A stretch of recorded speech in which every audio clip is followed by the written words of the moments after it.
a story that just blew me away. I think it perhaps was the signature story of my life in terms of connecting to spirit. I've never experienced anything like this before. I finished writing Inspiration, Your Ultimate Calling, on the 23rd of April. And I knew that the book was going to have 18 chapters in it, because 18 is that magical number, one infinite source. One infinite source. I put that number on my dashboard of my car. I have it on the mirror. It's a reminder. One infinite source, 18. It's the number of chapters in the Bhagavad Gita. It's the number of holes on a golf course. It's got to have something holy to it. And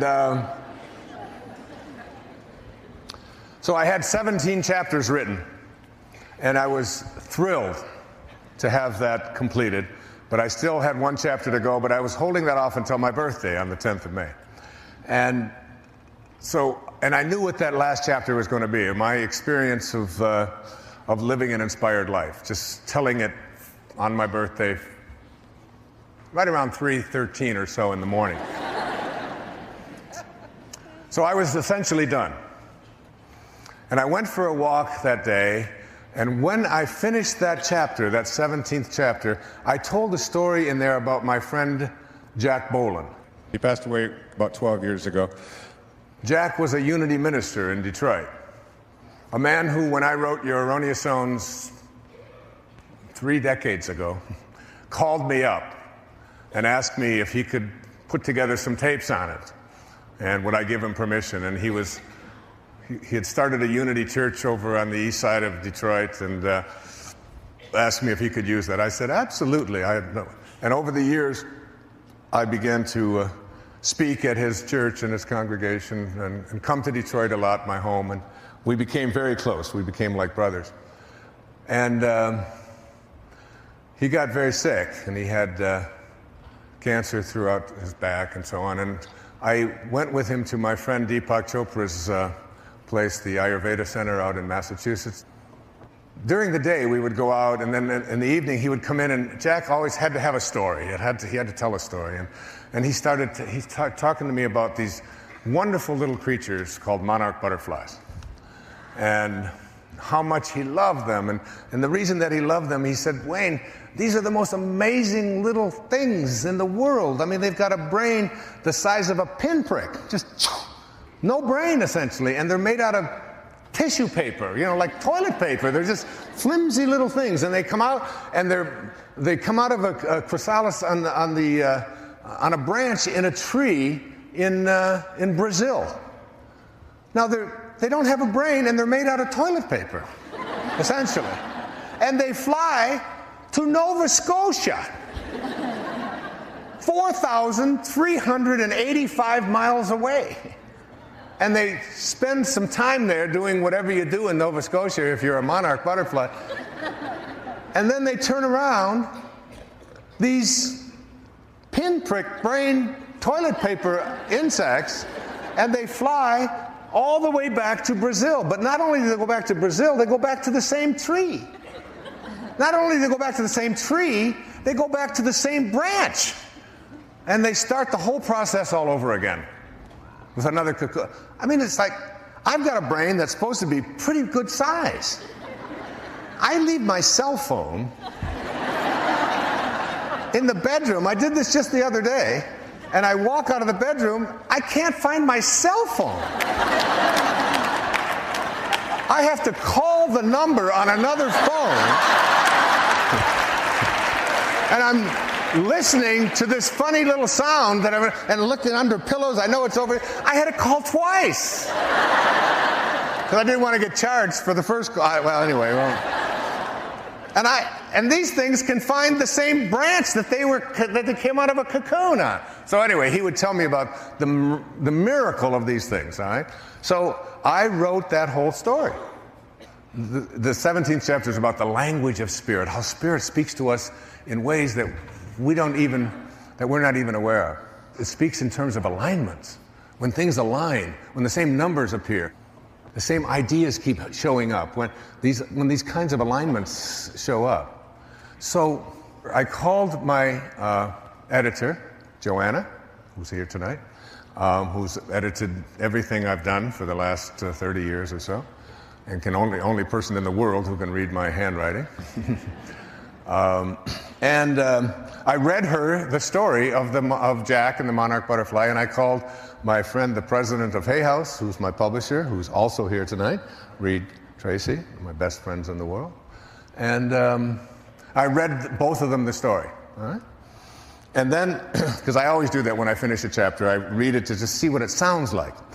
Took off on my walk. It's 12:30 in the afternoon. I'm going for a walk along Kaanapali Beach. And I walk, and I get out to this place called Black Rock, out on West Maui.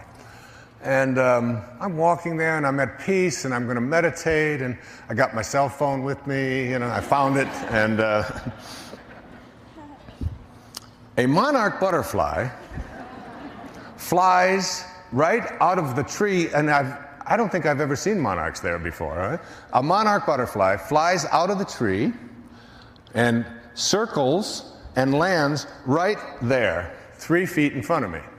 So I think, well, a little bit of a coincidence, but that's because I just read the whole story, and I reach over to pick up this butterfly, and it looks at me like I'm a butterfly. I don't deal with humans. My DNA is programmed to stay away from you, and it flies away, and it goes out about 40 yards, and it makes a U-turn, and it comes back, and it lands on my finger, right here. And I look at it, and I have never had this happen before in my life. I've had butterflies brush up against me once, but I've never had one just seek me out. So it lands here, and I immediately reach for my cell phone, and I call Joanna, you remember? And I said, Joanna, there's a monarch butterfly on my finger. You know what I just read to you this morning, she said, as she always does. She's so sweet and peaceful. Meditate. I said, meditate? This is a monarch butterfly. I just wrote about him and Jack and all. She said, just go meditate on him. So I call another number. And I call Reed, the president of Hay House, my buddy. All right? And I said, Reed, I read to you this morning about a monarch butterfly. I've now got one on my finger. It flew to me. He said, get a picture. I said, what are you talking about? Get a picture. I've got my bathing suit on and a cell phone. I don't have a camera. He said, we've been thinking about what's going to be on the cover of the book. He said, this is perfect. Right away thinking about, this is inspiration. This is like it's come to you for that reason. Get a picture, get a picture. So I took Joanna's advice, and I meditated. Now it's 1 o'clock in the afternoon when this happened, and I meditate for 30 minutes, and I called Joanna back, and I said, it's still with me. And I called Reed back. He said, get a picture. So now this butterfly is doing, during the meditation, I don't know how to say this without sounding strange, but it's okay because every word of this is true. I swear to you, this butterfly was trying to talk to me. I don't know how close you've ever looked at a monarch butterfly, but it had tiny little, almost like teeth, but they're not really teeth. I know they don't have teeth. And I bring the butterfly up real close to my eye, and it's doing this.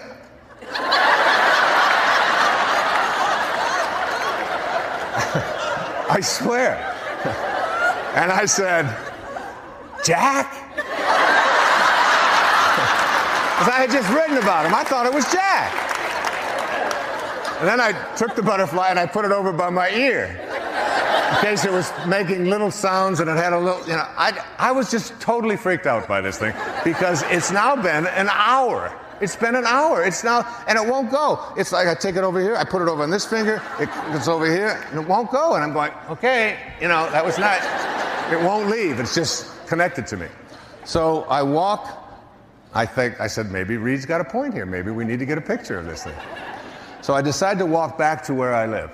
And I walk along now on Maui in the afternoon, the trade winds come in, and they really blow hard in the afternoon. And I'm walking, the ocean is over here, the trades are coming in, and the butterfly's wings, toilet paper, are all the way bent over, but it won't leave. All the way bent, as far as it can go.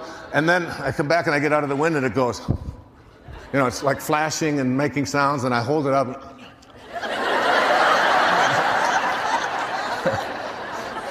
So I'm walking along the beach, the beach there, and there's a little girl she's about 4, 5, 6 years old, who's totally traumatized because she got the wrong color Slurpee. That's her issue, okay?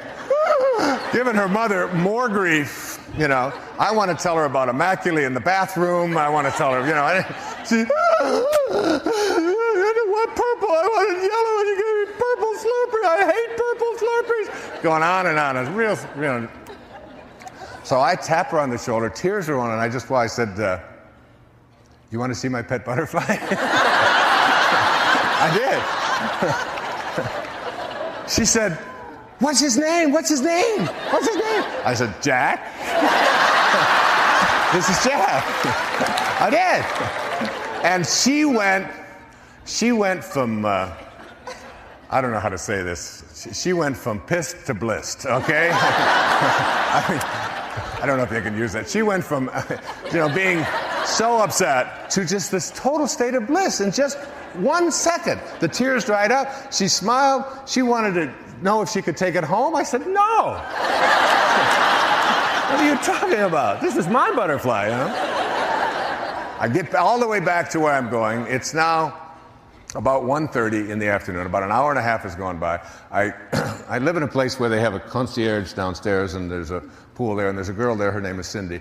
And I walk upstairs, and I call Cindy down at the pool, and I said, Cindy, can you walk over to the ABC store and get a portable camera and be here in 5 minutes?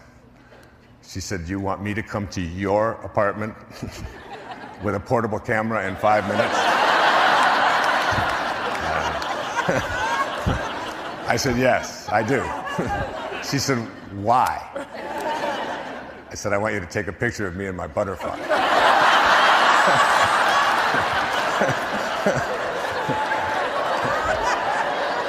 She said, what are you smoking? I said, no, it's true. I found a butterfly, and she does yoga, and she's like one of these people. And she said, okay. I also said, there's $100 in it for you if you can get here in 5 minutes. She went up there, came back. She had got one of these little cameras. I went out, sat on the lanai with the manuscript, and I had 29 pictures she got of me with the butterfly. And I was posing with it. It was like, over here. See my butterfly over here? My butterfly. I was. I didn't know what he wanted. I don't know what, but So she went.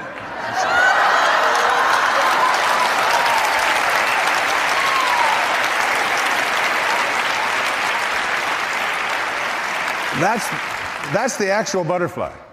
Truly it is. Now we had to take a different picture because those $13 cameras aren't the kind you can use on photographs, on books, and so on. But I insisted that they put Jack on my finger on this, so they transposed it through, through computers or whatever. So that's the actual butterfly.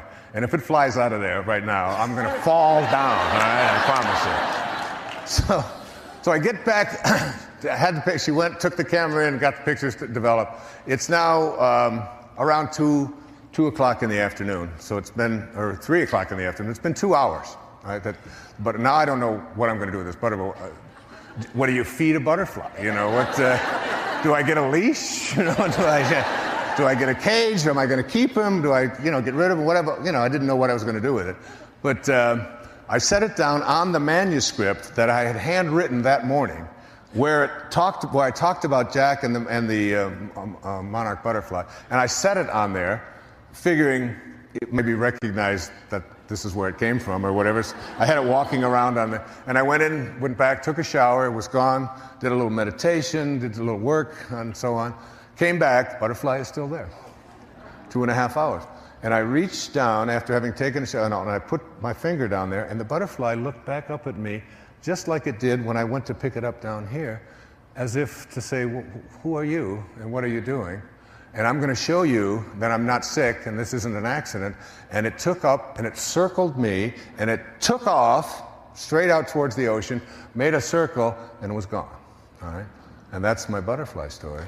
And it's...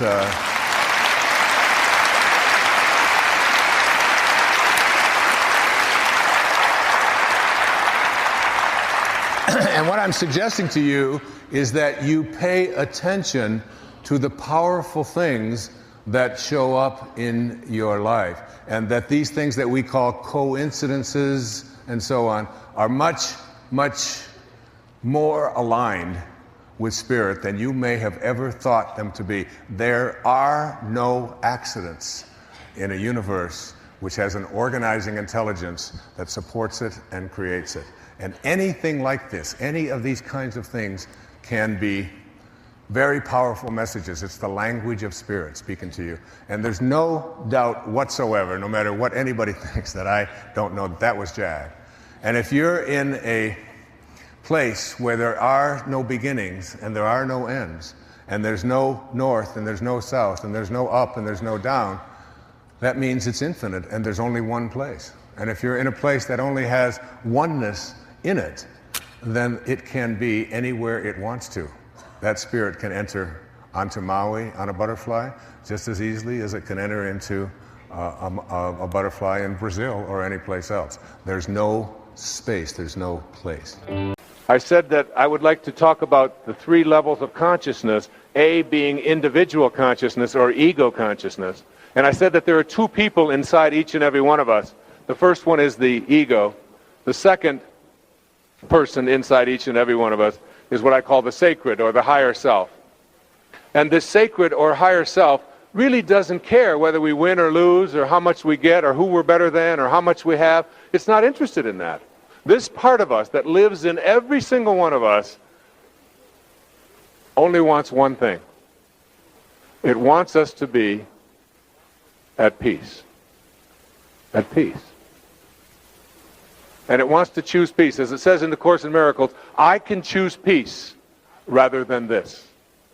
I remind myself that every day when I drive my children to school in the morning and they're fighting over who called shotgun and who gets to sit in the front and who gets to push the buttons and who listens to the rap music and who's daddy's my turn this time. Not. And they're going back and forth, and I just remind them, I can choose peace rather than this. And I'll say, look out or I'm going to push my button. And they say, okay. They don't want to hear that crappy music or whatever. All right? The ability to choose peace. One of the selections that was most profound in my life that I wrote an essay about for 60 Days to Enlightenment in Wisdom of the Ages was from Rabindranath Tagore, the great Indian poet, from a selection called the Gitanjali, which won the Nobel Prize for Poetry and Literature in 1927. He said, I went out alone on my way to my tryst, but who is this me in the dark? I step aside to avoid his presence, but I escape him not. He makes the dust rise from the earth with his swagger. He adds his loud voice to every word I utter. He is my own little self, my Lord. He knows no shame, but I am ashamed to come to thy door in his company. The ego just wants to be right. The higher self wants to be kind, wants to be at peace. And if you can just begin to shift that, just ask yourself, as what I'm about to say, I always tell people this in counseling groups and so on, that there are 4 words, that if you learn these 4 words, they'll eliminate all conflict in all of your relationships. These 4 words are, you're right about that. No matter what it is somebody says to you, you give them that. You're right about that. Someone says, you're really a jerk. So, you're right about that. Because that doesn't make somebody right.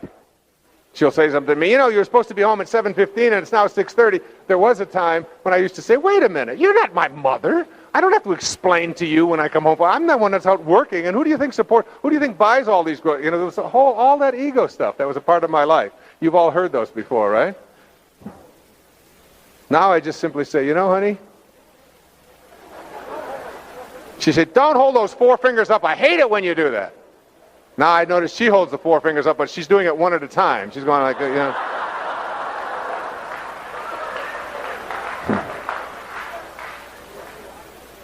But it's the idea that just as you're about to respond to somebody, instead of saying, well, I need to be right and I need to prove myself, I'm just going to stop. And I am no longer. And every single person that operates at these higher levels that I'm describing here tonight, that I've known, they have no need to be in charge, to be right, to be dominant, to be they allow themselves to realize, as the story of Buddha, when he had someone following him around for 3 days, and all they ever did was criticize him and find fault with him all the time. Everything he said, everything he did, they found, and always what would come out of him would be this peace and this love.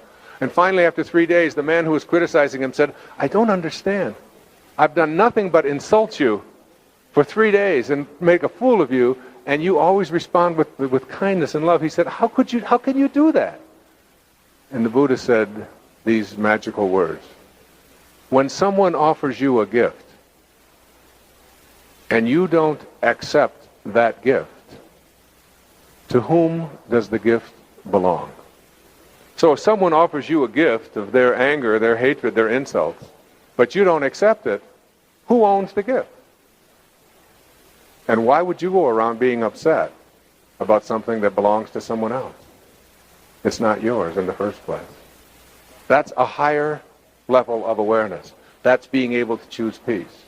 What follows are 4 ways of thinking that can prevent you from reaching for and connecting to the universal creative spirit of intention.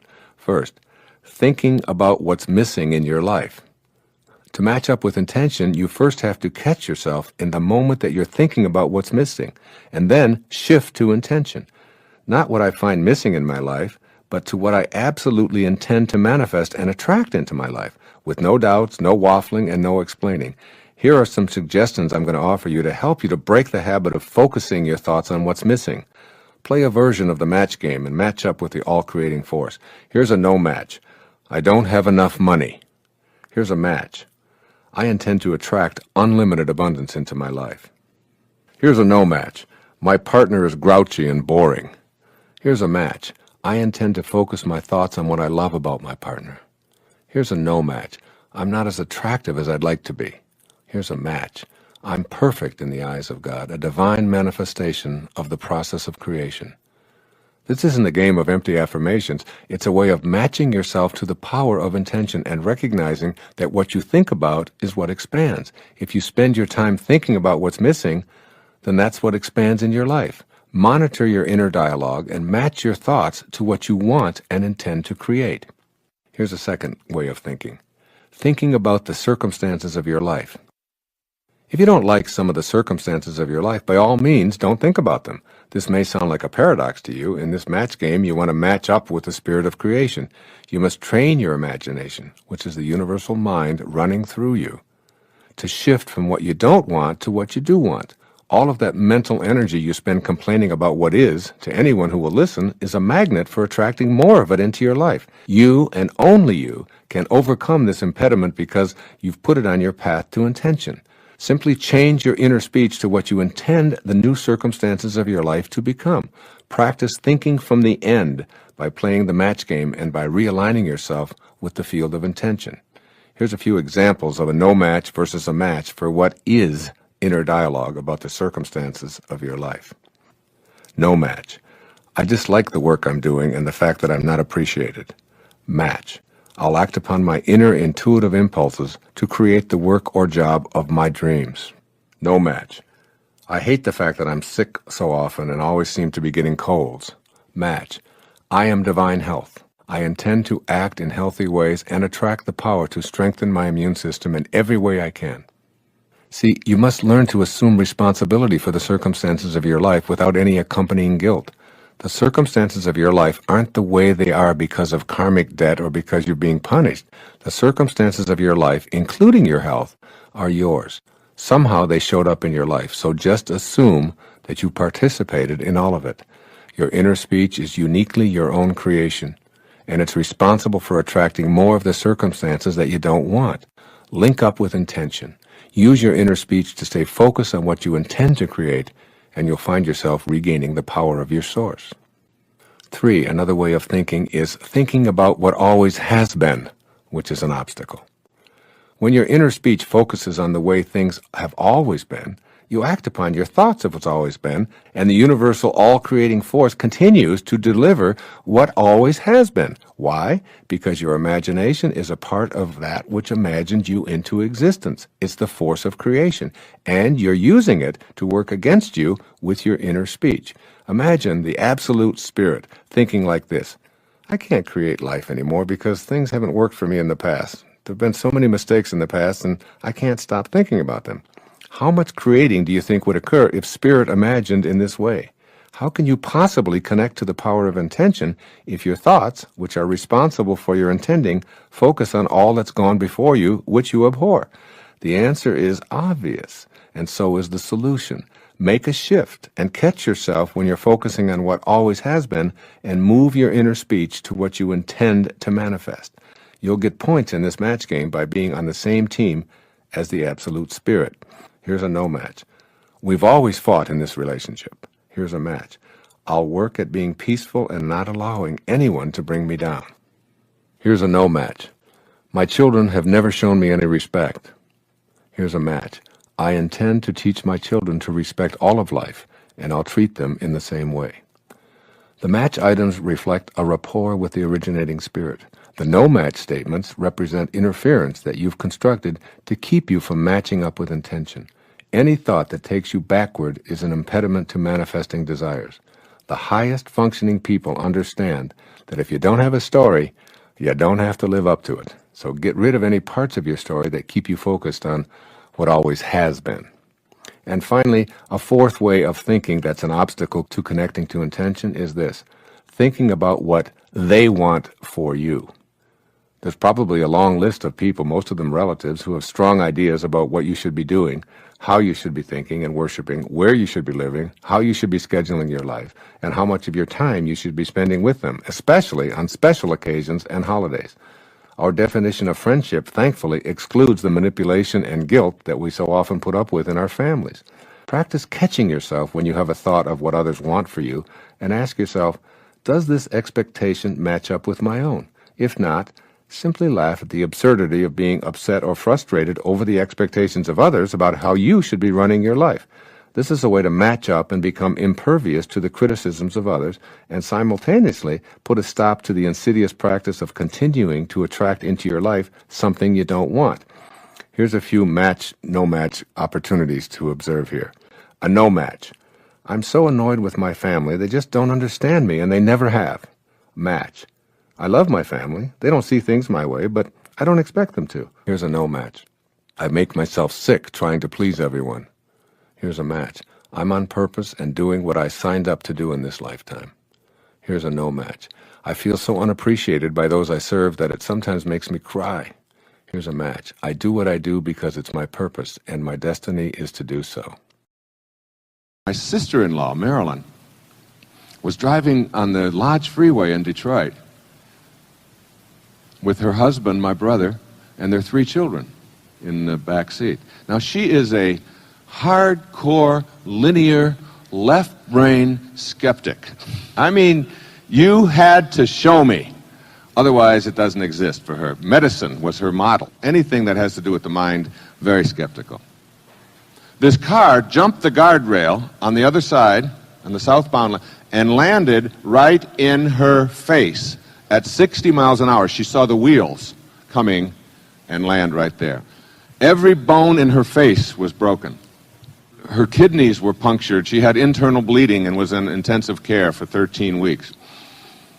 They took her into the hospital unconscious. And no one thought that she was going to survive the night. She was really in bad shape. And they performed surgery on her for 14 hours. And there was a team of surgeons, 6 of them. And they were talking during the surgery. As you can imagine, for 14 hours you would be talking. My sister-in-law reported to me in 1971, when I was 31 years old, and just sort of starting on this path, that she watched the entire surgery. She said, Wayne, you're the only person, you're the only weird one in the family. All right?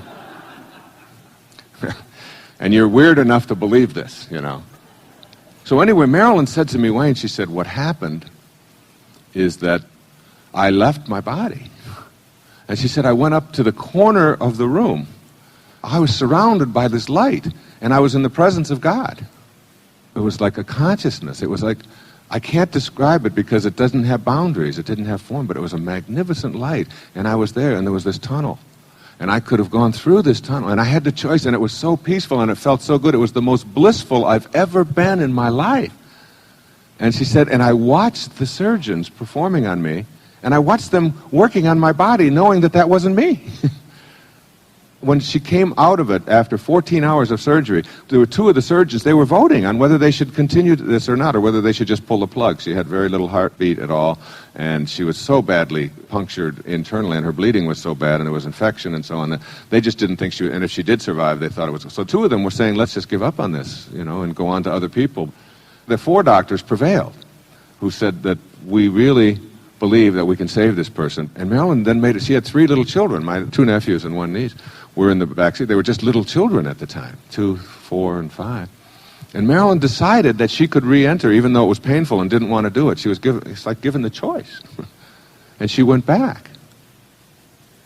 And when she came out of it, she told the surgeons which ones had said, let's give up on it, and which ones had said, let's stay with it. And she had gave them word for word what they had said in this event.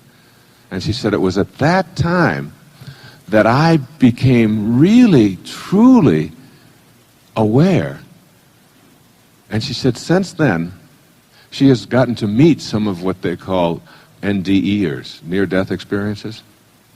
And that everybody who has this near-death experience, Raymond Moody writes about it, has the same thing to report. And that is that when they come back, and they do it reluctantly, they have what we call the big picture. And since then, I mean, you wouldn't believe my sister-in-law. She is the calmest, most loving, easiest going. You can't get to her. You can't get to her. She has an inner candle flame that never flickers, though the worst goes before her. And the worst is my brother. And he goes before her all the time. And he's very linear. He's an insurance, he's a wonderful, loving, beautiful person. All of his stuff is motivated out of caring and concern. He wants to always, but he wants to do so damn much that it becomes like, all right, enough, I got the map, all right, yeah, but do you know which turn to make? Yeah, I know. And it's half an hour of that kind of, and she just sits there and just reads. And when there's a family squabble and people get themselves all upset, she just picks up a book and just excuses herself. And she goes over into the corner, and the kids say, you know, when someone will be around, their friends, they say, what's with your mom? And they all say, oh, she's got the big picture.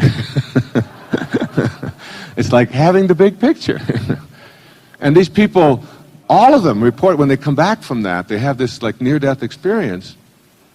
It's like tension and stress and anxiety and fear and all of that stuff that occupies so much of our lives is just gone. It's just not a part of the consciousness any longer.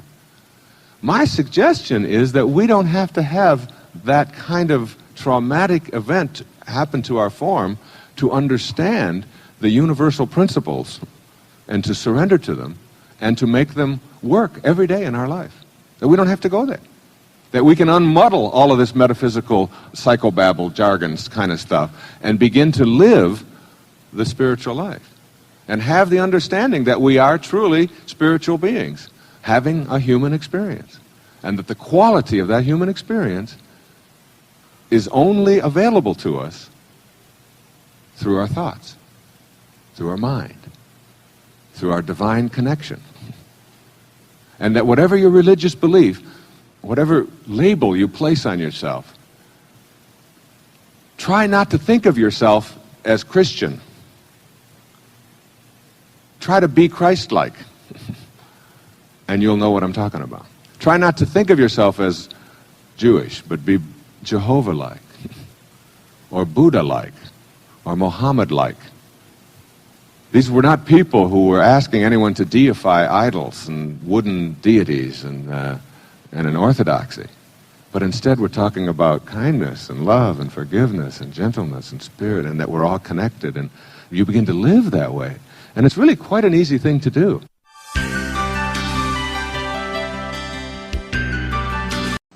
Blaise Pascal, the very famous French philosopher and scientist, 17th century. He said, all of man's troubles stem from his inability to sit quietly in a room alone. You will not ever get to know God unless you can get to the field of all possibilities. As St. Mark put it, with God all things are possible. Now that leaves nothing out. And the way that you do that is you go through the layers of your mind, from the surface, where the chatter is, to just below the surface, where the analyzing is, the intellectual violence, where you have to pick and tear everything apart, figure it all out. Lower to synthesis, where you see how all things are brought and held together. Lower to where you quiet the mind. And ultimately, coming to rest in the field of all possibilities, the limitless field. And here, in this place of rest, where you empty the mind of all thoughts, between your thoughts, through the process of meditation or getting quiet or chanting or prayer or whatever you want to call that activity of sitting quietly alone, twice a day at least, for 30 minutes, you will come to know God. You will find in that field of all possibilities that nothing at all is impossible. Nothing. This is the place where Jesus performed his miracles. This is the place where a Sai Baba can manifest the gift of fish and loaves. And once the people say to him, how can you do that? How can you just manifest? I don't know. He said, how can you not? He is just there. Just like looking at a pond and seeing that the essence of a pond is not the surface, where all the disturbances are, but below, where you get below the disturbances. In the mind, the surface is the chatter, the endless repetition of thoughts. And you know what that is? Just an endless repetition of the inventory of beliefs that have been handed to you by other people, and all of your opinions about them. When you get past those, you get to that peaceful place, that knowing. And after you get good at getting quiet and craving it, you will begin to see that not only is it meditation as a peaceful, beautiful, powerful experience, but what you bring back from the meditation is even more significant. And what you bring back is a solution of finding the key where you dropped it. What you bring back from that experience is a sense of peace and bliss and love and tolerance and kindness. All of the characteristics of your higher self, of your sacred self. As you tame your ego, you no longer have the possibility of being offended. You have made the decision to be free. And being able to work on those, one moment, one present moment at a time, will bring you to an understanding of what Robert Frost said in his poetry. He said, we all sit around in a ring and suppose, while the secret sits in the center and knows. And the secret that sits in the center and knows is really invisible, surrounded by form. In Zen they say it's the space between the bars that holds the tiger. It's the silence between the notes that makes the music. It's not the note, it's the silence between. What allows a vase to be a vase is not the form, it's not the material, it's the space inside. If you hit and break it, the vase, all the material is still there, no vase. You have to have the space surrounded by form. That's who you are, space. Inner divine, empty, quiet, formless, eternal space surrounded by a garage where you park your soul. In Sailing to Byzantium, William Butler Yeats put it this way.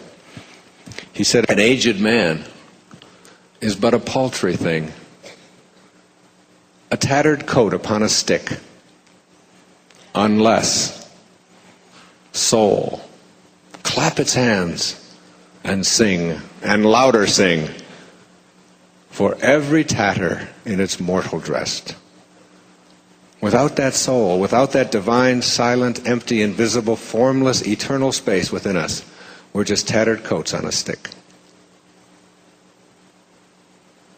Go within. Banish the doubt. Witness it. Get rid of all the labels. And know that you are here for one purpose and one purpose only: to find and serve God. And when you do, you will understand what the Quakers would say at every single Sunday morning service. They said, the service begins when the meeting is over. This meeting is over. Good night. God bless you. It can be difficult to finally just lighten up and understand that life is what happens while you're making other plans. This is it. Each and every instant of your life takes place in the present moment. Using your present moments to chase after future moments is an ego-based activity. When you are finally able to say that you have arrived, you will know what it feels like to be free. Your higher self does not want you to be lazy or without purpose, but to realize the power in knowing that you have arrived. When you know that this moment is your entire life, you are not focused on past or future moments, and you release the stress and tension that accompany the striving lifestyle. With that release, you become more productive and peaceful than you were when you looked behind or ahead of yourself and did not allow your mind to rest in the still center of the present moment. Being fully in the now means that you will experience heaven on earth because you are completely absorbed in the soul of the holy instant. To experience the bliss of knowing that you are here now in this moment, and that is all there needs to be, all there ever was, and all you will ever know, you must learn to trust your higher self and let go of those ingrained teachings from all the egos that have influenced your life up until now. You will begin to realize that you are not on trial in the now here. You will soon realize that your mission is to serve and extend the love that is your basic essence, period. You don't have to do more, even though you may choose to do a great deal. Your overriding objective is to stay focused on sending and receiving agape, the love of God. If you incorporate the following ideas into the practice of your daily mission, you will succeed in your objective. Nothingness. Nothingness has a very positive value in your life. It is out of nothing that all is created. Space is considered to be nothing, no particles, no form, so we describe it as nothing. To fear this empty space, or to deny its value as a part of us, means doubting our own existence. We came from nothingness, the nowhere I've described throughout this tape, to this world of form, the now here. Surrender. To understand the concept of surrendering, you will not be able to rely on your ego. Ego never wants you to even consider surrendering. It would much rather you hang on to the belief that you must strive and cling to the familiar way. The notion of being attached to what happened to you in the past can be very deeply ingrained in you by your false self. You must learn to recognize ego's attachment to the past when it uses this to keep you stuck in striving. Surrender the belief that your past is what is driving your present. Surrendering also means learning to recognize the signals from your higher self that something within you needs to be witnessed. This means surrendering to whatever is in the present moments of your life. For many people, it can be confusing to discern whether it is ego or spirit that is at the helm. I find that using the image of a boat moving along the surface of a lake is helpful in making the distinction between ego and higher self. I visualize the wake of the boat as a symbol of the past. The wake is not driving the boat, it is merely the trail that is being left behind by the present moment movements of my boat image. What drives the boat is the energy generated in the now. I do not credit or blame the past for the boat's present state of arriving in this spot on the lake. That past cannot drive you in this now, and that past needn't be held responsible for the boat's problems. Practice surrendering by creating a new agreement with now. Agree to know that your past is a trail of present moments that are all left behind, and at the same time, know that if you are having difficulty in this present moment, you will surrender to that reality. Surrendering invites your loving presence to be available in every now moment. What a pleasure each moment can then be, even the last moment. Acceptance. Once when I was asked to define enlightenment, the best I could come up with was the quiet acceptance of what is. I believe that truly enlightened beings are those who refuse to allow themselves to be distressed over things that simply are the way they are. To arrive rather than to strive means applying the wisdom of Reinhold Niebuhr's so-called serenity prayer. God grant me the serenity to accept the things I cannot change, the courage to change the things I can, and the wisdom to know the difference. Knowing the difference can be the most difficult part. There's an ancient Zen teaching that says if you understand, things are just as they are. If you do not understand, things are just as they are. This is the essence of acceptance and the way of arriving rather than striving.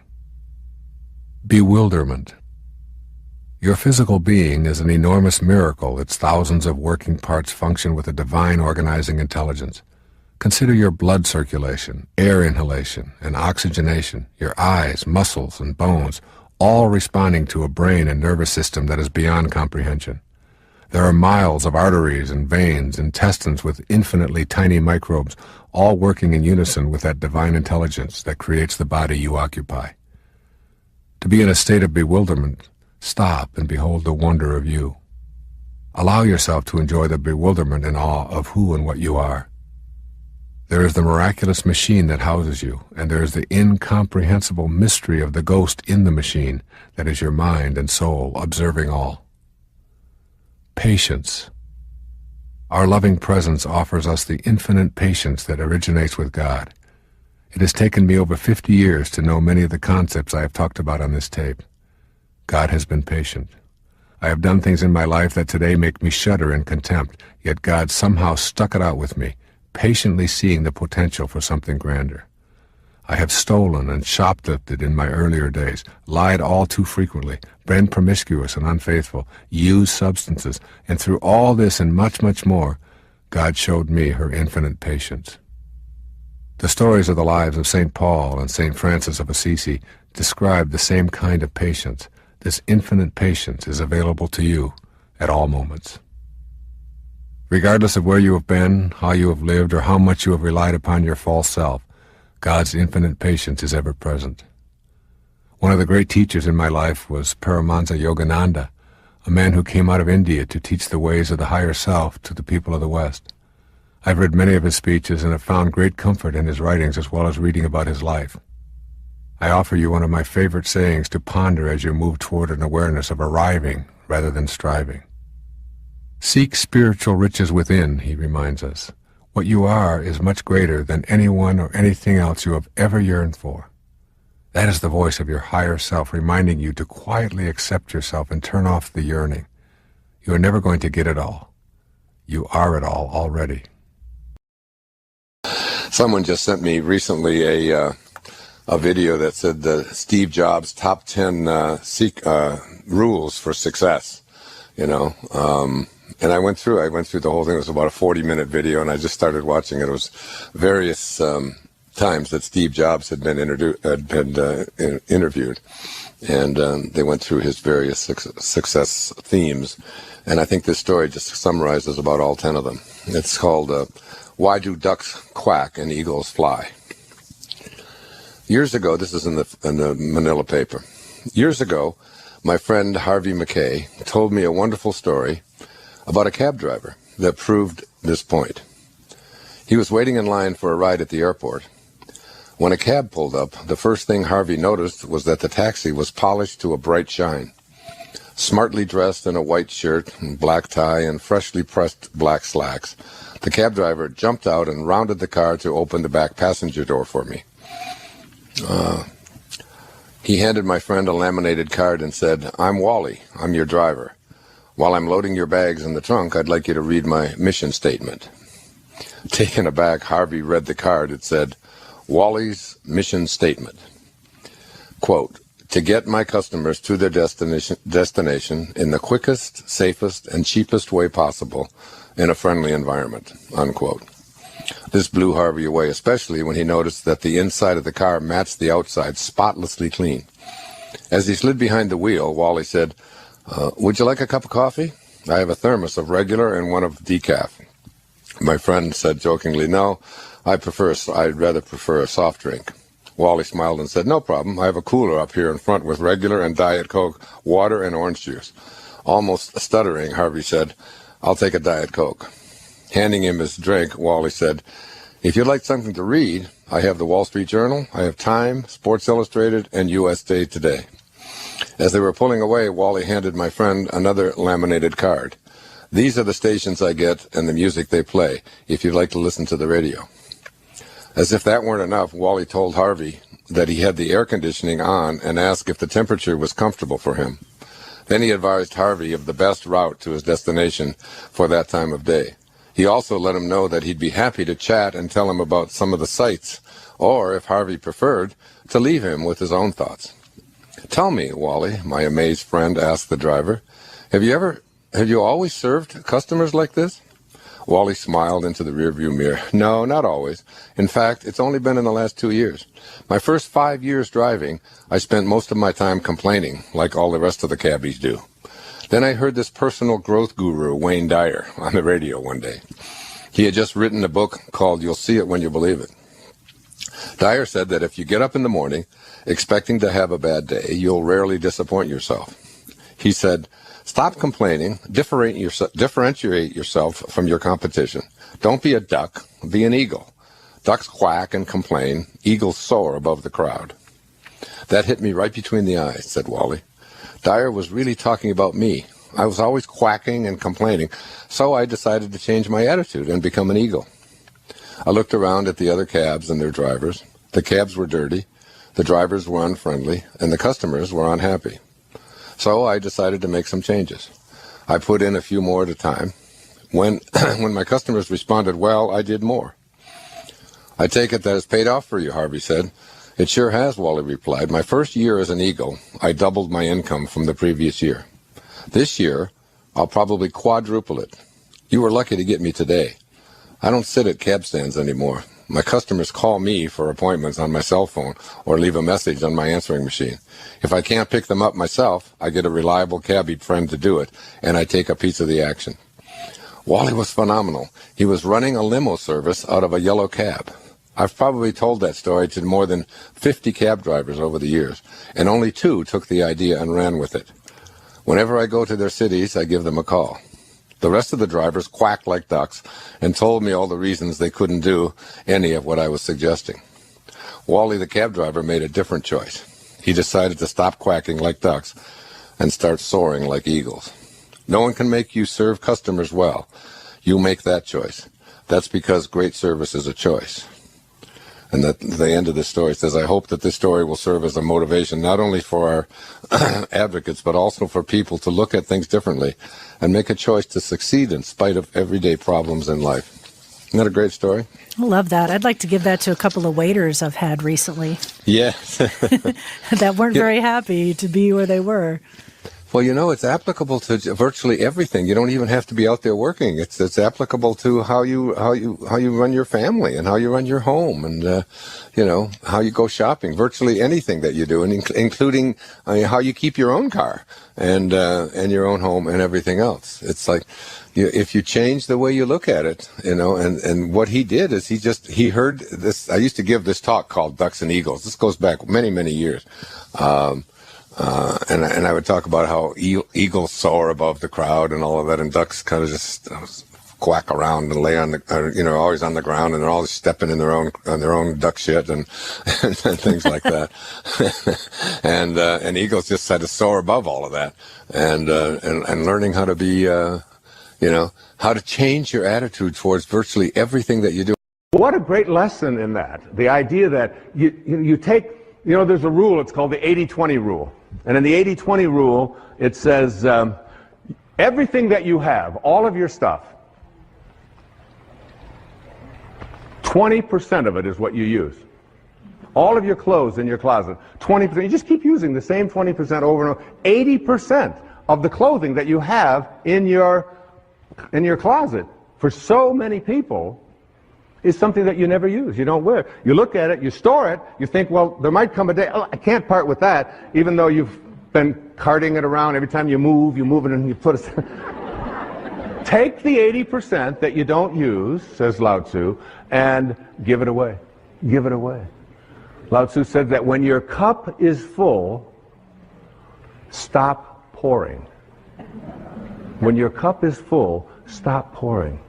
We have an obesity crisis in the United States, in the Western world. The obesity crisis can be handled if you just read the Tao.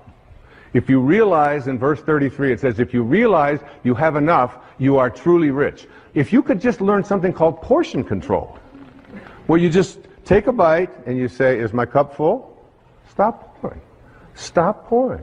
In other words, instead of filling yourself with that which is already a surplus, in the Tao it teaches us to take surpluses and to reduce them, and to take deficiencies and increase them, so that we create balance in our lives, to be in balance.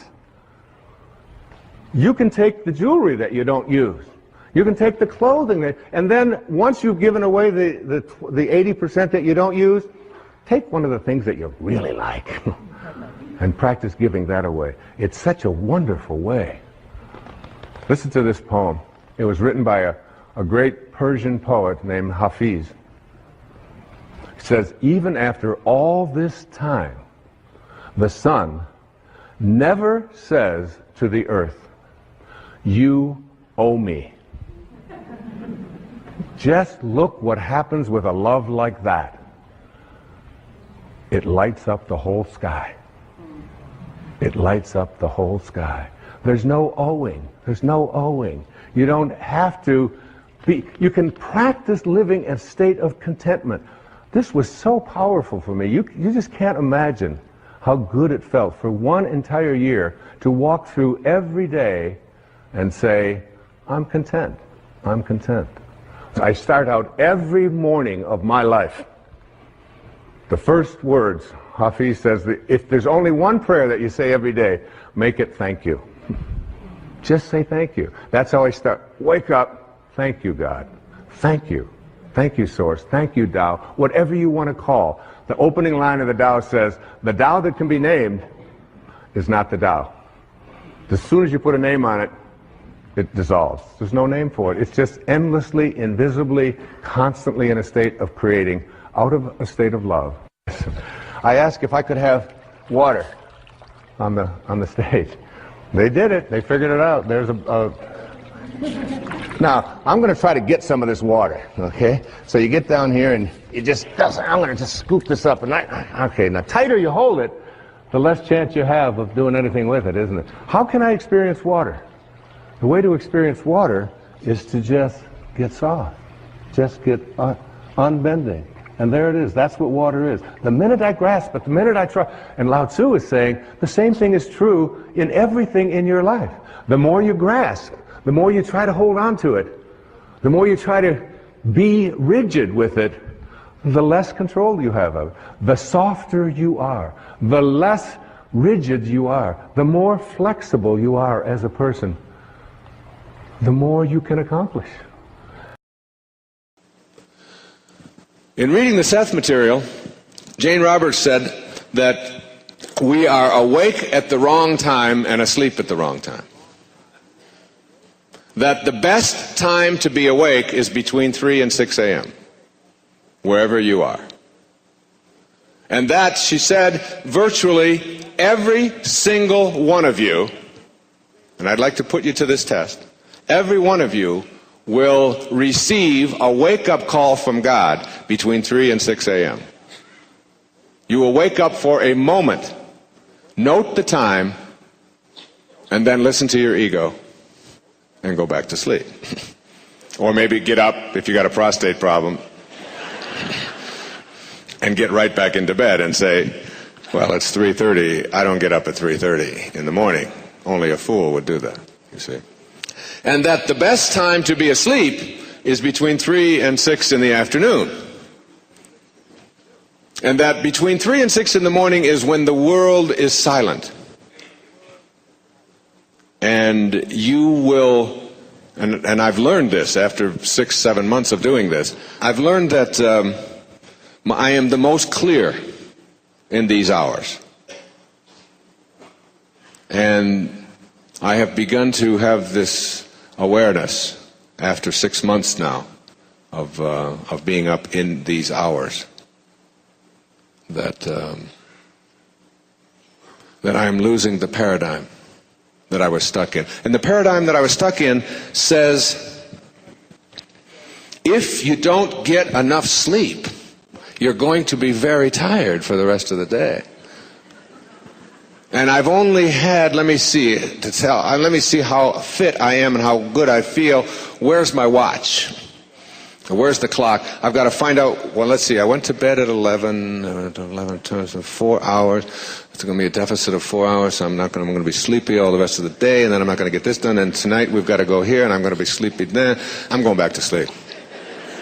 Now, there was an ancient Sufi poet, his name was Rumi, and Rumi had, in one of his poems, he said, do not go back to sleep, do not go back to sleep, do not go back to sleep. So what I have done, and what my teacher said to me, he said, you will find this difficult at first, because your ego will be telling you all the reasons why this is absurd. So what you do is you wake up and you put your feet on the floor. And then if you want to go back to sleep, sleep with your feet on the floor. Which I have done on a few occasions. But not for very long. And the ironic thing about all of this is that I now, when I go to sleep, it doesn't make any difference what time it is. I can't wait for 3 or 4 o'clock in the morning to arrive and to get out there and be, and no matter what the temperature is or what city I'm in or where I am, I can't wait for that. And I have eradicated fear from my consciousness. It's just like knowing that I'm protected and that I'm fine and that it's going to be all right. And so I would just throw that out to you. There are probably people in the room here who get up in those hours, not to go to work, but often to meditate or to write or to do their music or to create whatever it is that you're creating or to think through whatever. This is a very, very spiritual time of the day. It is the most spiritual time of the day. It is the time when you have more silence, and as Melville said, silence is God's one and only voice. And you will begin to make a direct sort of communication with the higher part of yourself if you can remove so many of the distractions.